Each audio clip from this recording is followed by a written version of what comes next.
the long-range B-1s, from the 7th Bomb Wing at Dyess Air Force Base, Texas, and the B-52, from the Air Force Reserve Command's 307th Bomb Wing at Barksdale Air Force Base, Louisiana, landed at Royal Air Force Fairford in Gloucestershire.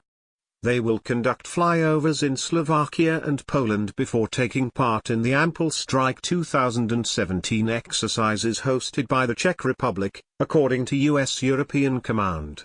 More than 30 aircraft, helicopters and unmanned aerial vehicles from 8 allied nations are expected to conduct live-fire drills from August 28 to September 9, according to NATO. The exercise will focus on advanced air and land integration training, as well as strengthening interoperability between NATO ally and partner nations, U.S. European Command said in a statement. Unofficially, the joint military display is meant to serve as a not-so-subtle show of force aimed at Russia, which is preparing to conduct large-scale war games in Belarus next month.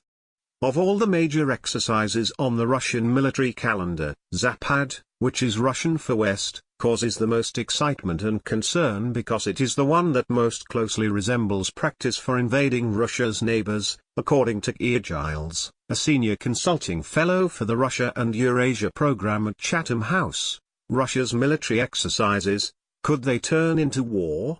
Held every 4 years, the exercise can even develop its own mythology. Much of the Western coverage said that the 2009 exercise ended with a simulated nuclear attack on Warsaw, Poland, even though there is no evidence at all from unclassified sources to suggest this was the case, Giles said.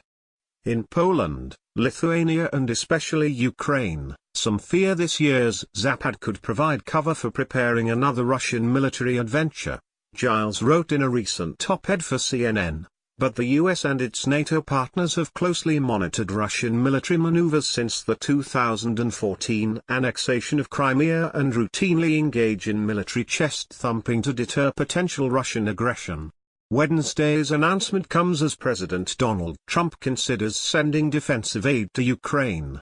Defense Secretary James Mattis is expected to meet with the Ukrainian defense minister in Kiev on Thursday. Tensions between the West and Russia have increased in recent years, in large part because of Russia's annexation of Crimea and its support for separatists elsewhere in eastern Ukraine.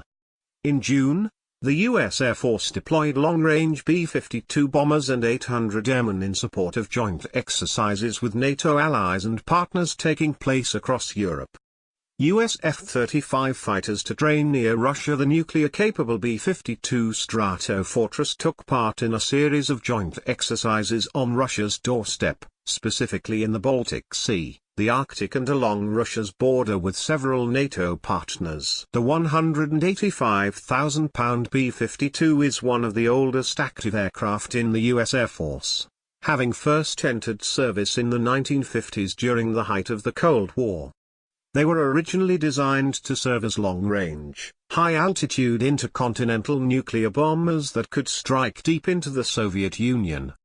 The planes have been modified heavily since the end of the Cold War and have been upgraded with precision-guided missiles, electronics and high-tech sensors. Each aircraft can carry up to 70,000 pounds of bombs, mines and missiles, according to the Air Force's official fact sheet.